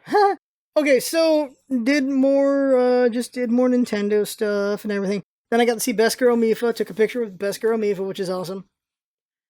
And then I left Nintendo and I got a pass and I went back into Comic-Con. And that's when I try to do Pit People. That's when I want to talk to Square Enix, and I talked to Square Enix and I got a lanyard, and I saw the voice actress for Kate. She looks so much like her character. I guess they just made the characters look like their voice actors. She looks so much like Kate. She sounds just like Kate because she's Kate. It was pretty cool. and she was talking about Life is Strange and everything, and maybe getting more voice work with Square Enix, which was pretty cool to see and hear. That was awesome. And then I saw the senior manager of social marketing, talk to him, like what metrics does he care about, what's he looking for, and everything. And he gave me his card, and I've emailed him, and we'll see what happens with that. And I hope something comes out of it. I really do. We, of course, the thing that I have to acknowledge is we're not as strong as we used to be. We aren't. After leaving Smite, of course, we're in a downturn. But I am gonna lift us back up. Well, it's not just me. We are gonna come up together. Because it can't only be me. It is me doing what I can. It's gonna be Jinx. It's gonna be you guys and gals, viewers, spreading the word and just watching stuff, getting it all up together. That's what it's gonna be. There's a lot of Deadpool. There was Deadpool in a burger suit. There was Deadpool in the hot dog suit. There was Deadpool just being Deadpool. There was Deadpool, Ferris Bueller Deadpool. There was so many Deadpools. There was Deadpool dressed up as Spider-Man. And then there were a bunch of Spider-Men. And there were some Spider dudes who did not leave anything to the imagination, which I did not like looking at on accident. And I was like, alright, so we got all these costumes. Like, dude. Wow. Could at least wear some underwear under that suit. Jesus. There were body paint ladies as well, though, which I did not know was going to be allowed. Apparently, it got allowed like 10 years ago. They started allowing it or something. So there's ladies in body paint, and at first, like, well, that's a really tight shirt, and I was like, that's not a shirt. Wait a second.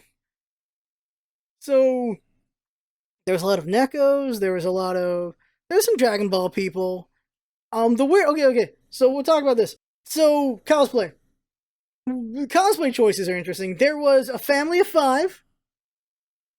Yeah, they should have been Mystique. It would have been interesting. There was a body paint Miss Daenerys, and there was a body paint other lady who was, I don't know. She was just wearing basically it's clothing, but it's body paint, and I thought it was actual clothing. Like the detail on the shorts, where they show like the rips in the shorts and everything, looked so good. I'm like, well, I didn't know it was body paint at first. Like I thought they just did a really good job with the body paint.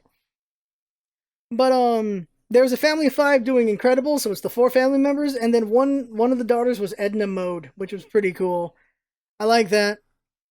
One of the weird ones was there's a boyfriend and girlfriend, and they were just dressed up as their favorites. She was Vegeta, and he was Trunks, and it's just okay.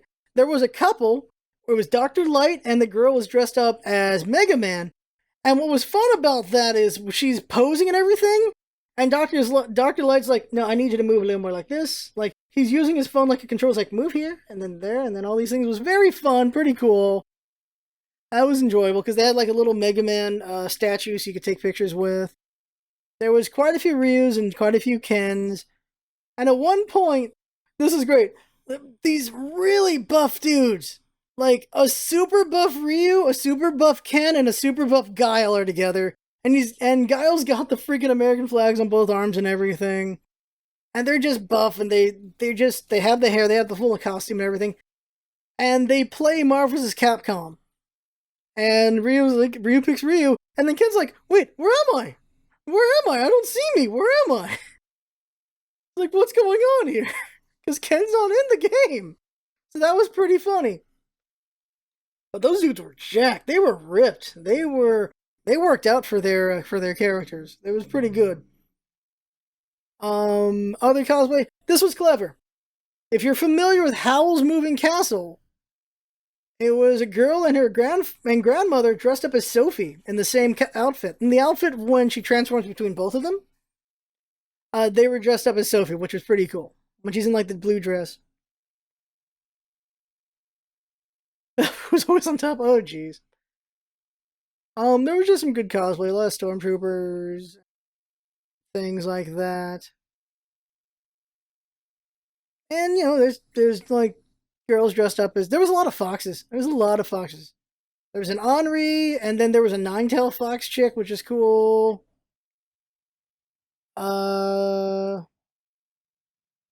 Just a lot of things like that. There was Vikings. People just dressed up as Vikings, and he had the Viking horn.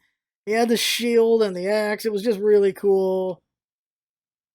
And the weirdest thing is how you have to check your weapons at the door, but they have weapon shops in the con, and some of these weapons are pretty sharp looking. It's very interesting. But you could buy anime weapons and stuff. You can buy game weapons. There's of course the Cloud of the Giant Sword. There were dudes dressed up as you had Sora, you had Roxas, they had the Keyblades. You had members of what is it, District 13 or whatever it's called, and they had Keyblades. That was pretty cool.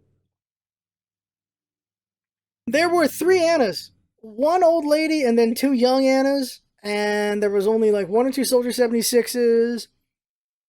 There was one Mercy.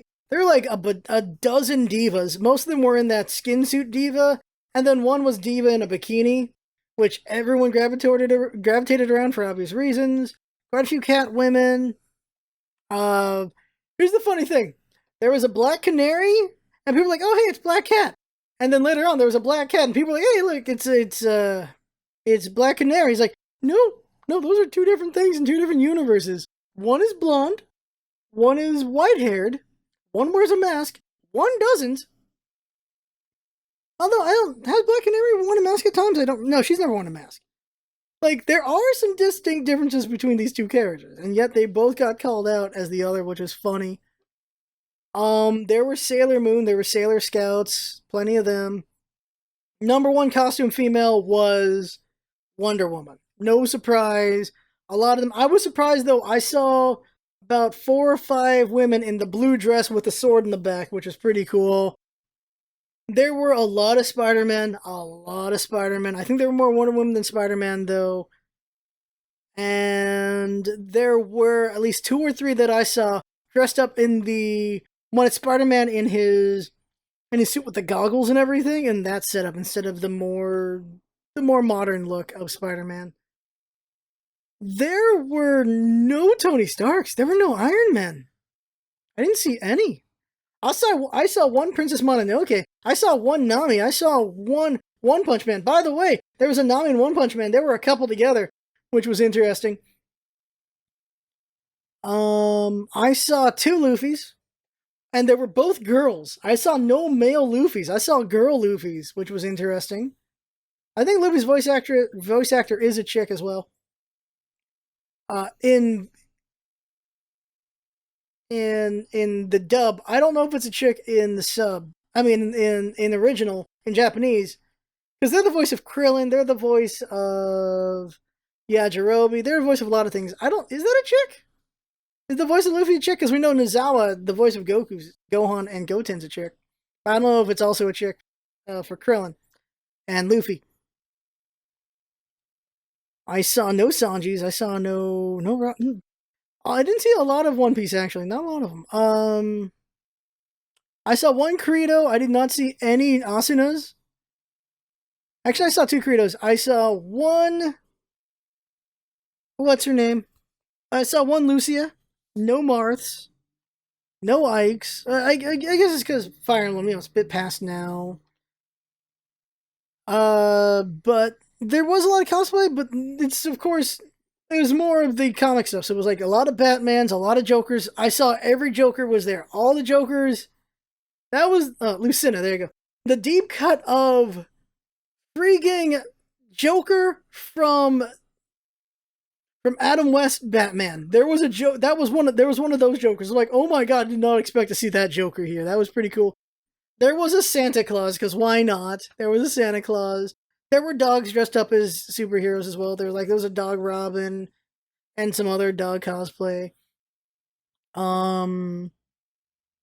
Because people need service. People have service dogs as well, so they do that. I saw a dude in a wheelchair as Superman, a dude in a wheelchair as Spider-Man, dude in a wheelchair as Cable. Oh, there was a family. There was a family of 5 as well. Cable was the dad. His wife was Black Cat, and their kids were Rogue. Let's see, Rogue, Psylocke, and Jubilee. That's what their kids were.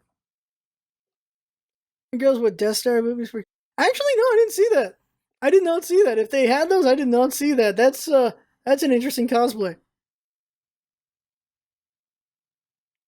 There was, oh my god, there was Lady Pinhead from that one horror movie series, which has not been as that great anymore. Hellraiser. So there's Lady Pinhead, which was damn the work to put all those pins and everything. Damn, and just the suit, very impressive. There was the red mage guy from Yu-Gi-Oh. I'm just going over cosplay. There was just a lot of cosplay. Oh, Link. Gotta talk about Link. Bunch of Breath of the Wild Link, bunch of Green Link. But here's the thing: 1-to-1 ratio of male and females dressed up as Link. 1-to-1 ratio. Every dude I saw, there was a chick just dressed up as Link. I only saw one freaking Zelda. One Zelda, and it was traditional dress Zelda too, like not the Breath of the Wild Zelda. Just that. Didn't see a single Ganon. Not a single Ganon. I was surprised with that. Plenty of Marios and Luigis and Peaches and Daisy. Oh, I saw freaking Warrior Daisy and Warrior Peach. So it's like it was Peach with like a turtle shell shield with spikes on it and like a sword, and then it was Daisy with this giant hammer, which was pretty damn cool. No Rosalinas. Didn't see any Rosalinas. Didn't see any Sedons. I saw Mifa though, and I was happy to see Mifa. I was surprised not to see anyone else. I don't know. I didn't feel like there was as much cosplay as there usually you would expect to see. I was surprised to see no Tharjas. Last year there was a dozen Tharjas. And I like Tharjas, so I was happy to see that, but there was no Tharjas. One of the clever costumes was a dude dressed up as Mario riding Yoshi. So it's Mario upper part, and he's got the legs around the Yoshi, and then his legs are, of course, as the Yoshi legs, and the tail's coming out, and the body of Yoshi's out there, and that was pretty cool. Didn't see any Budanettas, so no Bayonettas. Didn't see any of those. Surprise. I got this. There was one Jessica Rabbit. There was no Roger Rabbit though. Uh, I didn't see a single Tifa. I saw one Aerith, and she was playing Dissidia, and she's like, "Why am I not in this game?" I saw Cloud. I saw Squall. They were actually together. That was a pretty good pairing. It was boyfriend and boyfriend. Squall and Cloud. That was a good one. Um, didn't see a single Tifa. Didn't see a single Yuffie. Didn't see a single Barret. Usually see some of those, but I didn't see any of them. I was surprised. Like 1 or 2 years ago, there were a bunch of Tifas for some reason.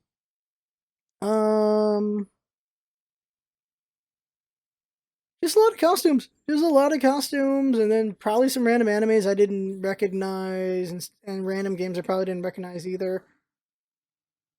But there was a good amount of cosplay, but I was surprised there wasn't more. There were a couple Ghostbusters, a couple girl Ghostbusters as well.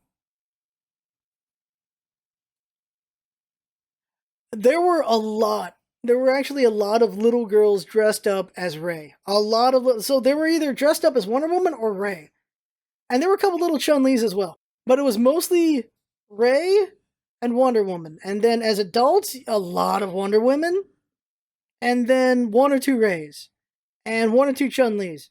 But as far as the kids go, most of the girls were Rey. That was I found interesting. Was no, no. A lot of the girls were Rey and Wonder Woman. But as far as adults go, there were a lot more Wonder Women than Rey, as far as adult women went. And yeah, that's all the cosplay. So I think at this point I've said a lot or said everything. There's a lot of pictures and see what I show. I'll put them on the screen. But yeah, that's everything. That's all that's all. Let the show swag. If you got any quick questions, go ahead and ask them as I show off this swag. Here's the second half of the swag. What is this? Oh, I got to play Sonic Forces. I did not get to play Sonic Mania. There was too big a line for that, but I got to play Sonic Forces. I did not know this. Sega owns Atlas. I didn't know that. I don't know why I didn't know that. Because this guy had a shirt that said Atlas Sega. Like, they're working together on this? He's like, no, Sega owns Atlas. I'm like, oh, I didn't know that. So Sonic Forces is like Sonic Generations. You have Sonic and original Sonic. But you can also make an avatar who helps fight in some of the stuff as well. So that was interesting. And Silver is in this game. Silver the Hedgehog. I don't think we've ever seen Silver the Hedgehog in any game since I think he was in one of the CDs, I think. But Silver is in this. That Mom Rosalina doesn't have any cosplayers. Her Mario Galaxy look is fairly cheap to build. Yeah, I suppose. It'd be easy to do. But you got this. Hey, Black. At the booth for Sonic, you got this thing, which is just silly. Like, Sonic's meme game is amazing. Like, Sonic's social game is amazing. This is pretty funny to read. Defenders poster. Comic book for People of Earth Experiencers Guide to Aliens. TBS. Thought so. So this is that. This is a comic for that TV show on TBS. That's what this is. Oh, Warframe comic. Warframe. I didn't see anything of Spyro. Or Skylanders, actually. I didn't see Skylander or Spyro. Warframe comic. So, the pitch for this was amazing. The guy's like, Space Ninjas. Space Ninjas. He's just handing out copies of these. He's like, Space Ninjas. It's like, yeah, that's all you need.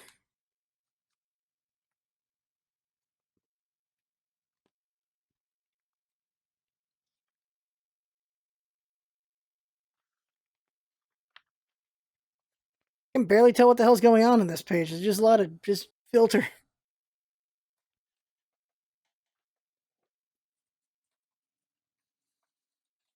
So here's what happens on the last day in the last couple hours. Everyone's just giving away a bunch of crap. So it's time to duel. Duel. 1 second. So grabbing random things. So add cards for whatever this is. I've seen this around. I have no clue if this is any good. More things. Okay. I don't know what this is. This is gonna be in theaters on the 11th of August in this corner of the world. It's a French show. Okay.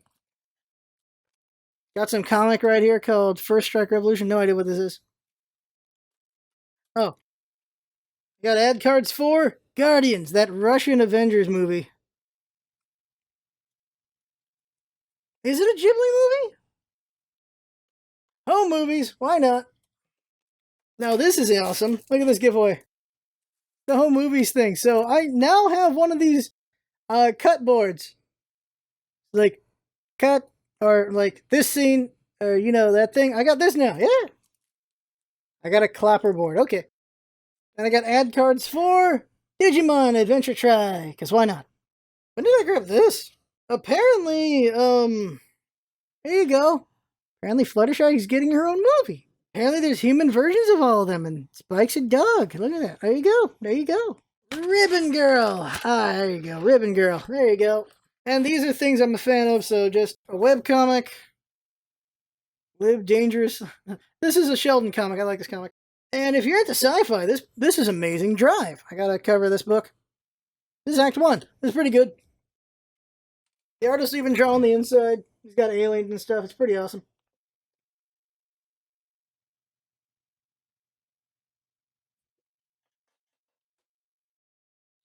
Oh yeah. Girl Genius. This is an amazing webcomic. Read it. Oh, poster. Ah, look at that. That looks pretty damn cool. That looks pretty cool. So it's the last day. So they're like, here, everyone just have whatever you want. They were selling these, and now I just have them. NASCAR cards. They were just giving these collector cards away because they didn't want to have to take these back home. I don't know who any of these are at all. So I have a full stack of them. Does anyone want NASCAR cards? Are any of them worth money if they were just throwing them at me? Literally throwing them at me? Okay. I gotta tell you this story. First year Twilight comes to Comic-Con. On the last day, they had magnets, lanyards, cards, rings. They had a bunch of random crap for Twilight. Despite how popular Twilight is, They had too much of it. They had there some magnets. They had all this stuff. So on the last day, they just grabbed like just shoveled a bunch and just threw it in my bag. So I have like hundreds of Twilight magnets and stuff and necklaces or whatever because of course I do, because family likes Twilight. It's somewhere. I don't know where it is. I have a bajillion Twilight though. I have a bajillion Twilights. Bajillion. Okay, so I got pins. Anyone know where this is from? Any idea? Because I don't have a clue. Here you go. I think it's a new show.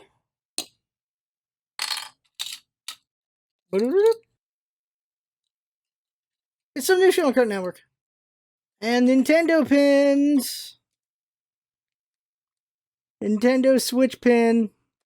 Here is a Nintendo. Another Nintendo pin.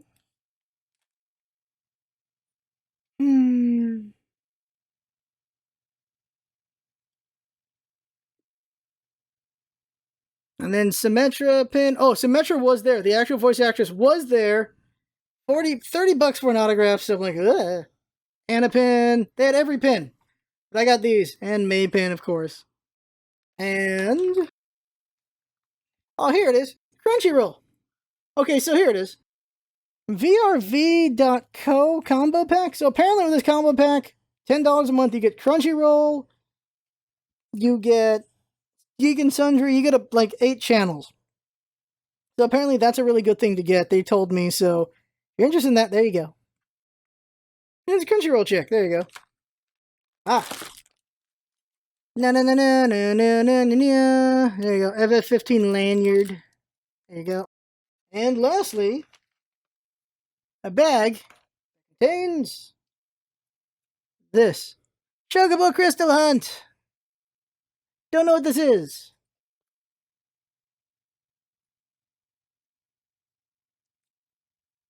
A whole lot of languages in the back. Holy crap. Oh, here it is. No! 3 to 5 players. 6 up, 10 to 20 minutes. 3 to 5 players? I don't have any friends. I don't have any friends. Like, not nearby. What am I gonna do with this? What am I gonna do with this? What am I gonna do? Oh, by the way, apparently Final Fantasy has a card game now. I would have to show you guys your cards and not know your... It says it's a fast-paced game. I don't know how that would work out. That would work out. So, hold on a second here. Put all this swag together. So, I've shown you a bajillion swag. So, there's only one thing left to do. This was a 2-hour vlog. I have to do all this audio myself. Oh, this freaked me out. I thought it was something else. By the way, they were giving away, oh, tell this story. So they were giving away, not giving away, but they were selling not just this hat, but they were also selling, what's his name? Law. They were selling Law's hat, for 20. It was more expensive than this hat. This hat was cheaper. Also, I like Luffy better than Law anyway. You could get the full Law suit for 60 bucks. But, they had the mystery bags. The bags where you give them 20 bucks and has $45 worth of stuff in there. Other deals were like 40 bucks, $100 worth of stuff, but you don't know what's in it. Kid puts it, and the kid gets the Law hat and some random ninja stuff. But he got the Law hat, which is already worth 20 bucks on its own. And like, that's awesome, you got the Law hat. Because I would have liked that. I don't trust those deals because sometimes you get crap. You just get crap. I don't trust those deals. But he got the Law hat for the same price he paid, so pretty much whatever else was bonus. But as nice as the Law hat is, it's not Luffy's hat, so there you go. It's also not as easily destructible as Luffy's hat, because this hat is a straw hat, so it's coming apart already. If I had more money, I'd probably do mystery boxes for fun. But when you're trying to be frugal, yeah. Just throw all my money on the counter for a Natsu scarf and be happy. I don't know what that word means. Who? Have them in video games. Yeah, true, true. So I've shown you so many things, but there's one more thing. I don't know how easy it is with Canada. I have to consider. But let's do this. I put together some random stuff out of all that. So why not give away a bag to somebody, right? So here's what I want to do. I'm going to show you all the items in this bag again. And you just got to go in the comments if you want this bag. But one thing is, I might restrict this to just US. And you have to pay for the postage. That's all you got to do. You got to pay for... This will probably all fit in a UPS box. Just the big one. And I just need to know how much that box is. I think it's like a $20 box or something. You just got to pay for that. And I'll send you this. Because Scarf ain't got no money. Scarf had to do a lot of favors to get to Comic-Con. A lot of things I bought was for other people, not for me. I was just showing you the stuff I bought for them. Because they gave me the money to buy their things. But, yeah. So, let's see what's in this box. What's in this bag and see if you want it. So, Yu-Gi-Oh! Hair. One of those Sonic things. This Boruto poster.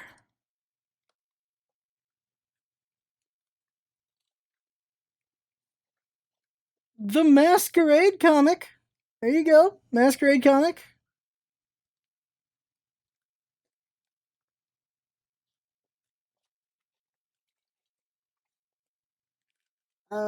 Those random cards. I took some and put some in here.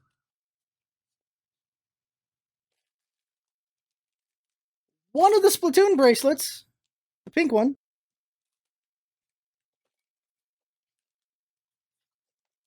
I'm giving you the Ever Oasis stickers. And the Splatoon tattoos. This took like 1 or 2 hours to get.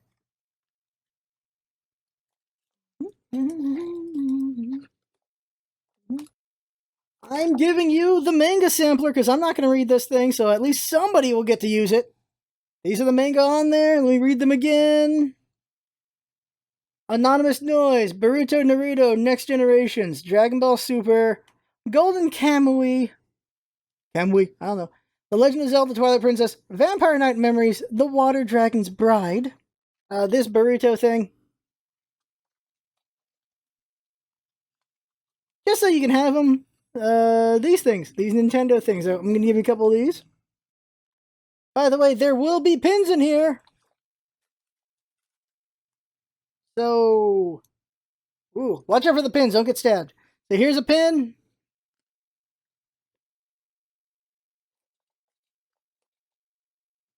The Watchmen event pin for DC.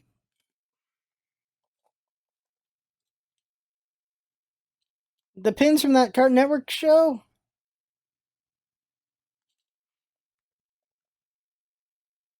Now I'm giving you some of my balls. Hold on a second here. You're going to get 6 of my balls. Hold on a second.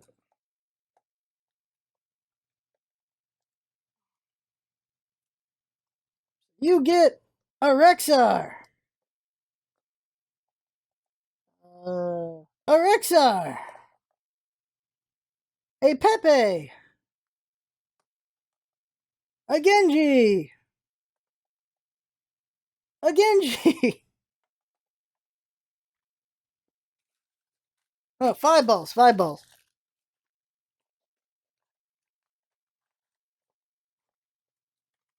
So, all that random stuff, all those random goodies from Comic-Con. And I think I have extra books. So, hold on a second here. I think I have an extra one of those books from, extra one of those books from Comic-Con, the one with all the art and everything, and celebrating Jack Kirby's 100th birthday and all those things. I might have an extra of those if you want that as well. So all of that, if you're interested in that, make a comment saying you want that, and you understand that you have to pay for the price of that for shipping. I mean for UPS. You also have to give me an address to put it in. Like, I will randomly select from the people who want in on that. So I think just put hashtag SDC SDCC 2017 in the comments so I know that you want in on this and you understand that you have to pay for the mailing part of it. And that's it. You just got to pay for the mailing part. You can donate through PayPal when I figure out the price and everything. I'll approach whoever randomly wins, see if they can do it or not. And if they can't, then I'll randomly pick another person, and so on until somebody gets this bag of things. So I figure, why not do that, right? It'd be nice to give somebody this bag. International people, I don't know how easy that is to deal with. So, I don't even know if Canada is viable to do it. So we'll just keep it to the US. If international is actually easy to do, I'll annotate that. But just US people, just to make it easier. And that should all fit in one of the larger boxes for the USPS, the United States Postal Service.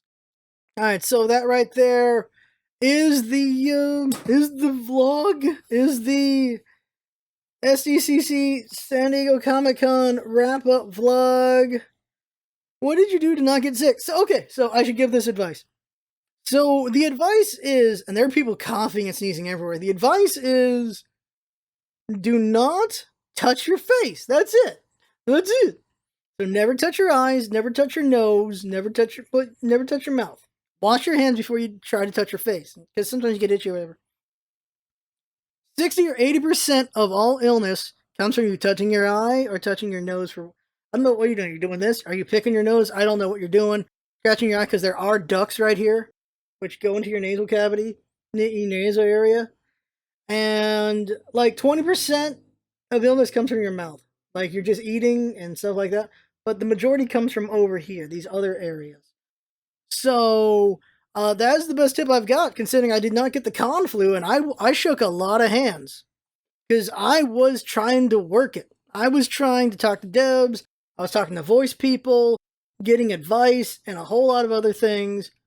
One big advice they gave was take theater classes, which we're doing. So yeah, so it was a pretty good con, pretty great. And any more questions before we head out of this thing?